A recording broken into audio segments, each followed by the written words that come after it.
Welcome back everyone to another tutorial for Mafia the Old Country game. In this video, I'm going to show you how you can customize your control settings within this game. So let's get started right away.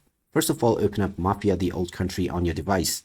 And once you are taken into the main menu, go ahead and navigate into Options. From Options, go into Settings, and you will find the Controls page.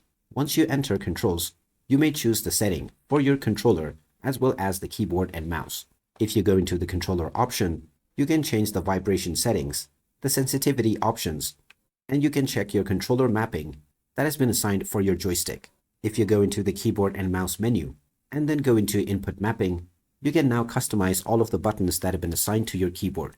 Press the Q and E button to switch the various different modes.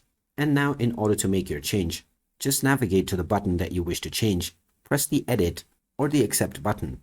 And now once it turns blank, you can press your desired key. With this method, you can remap all of your buttons for the game. And once you save your changes and go back, you may then play your game with your customized controls right away. If you wish to change this in the future, you can once again follow the same steps. Go into Options, Settings, and then Controls. So there you have it. That is how easy it is to customize your control settings on the Mafia the Old Country game. If you find this video helpful, don't forget to hit that like button and subscribe to our channel for more helpful tips and tutorials. Thanks for watching, and I will see you again in the next one.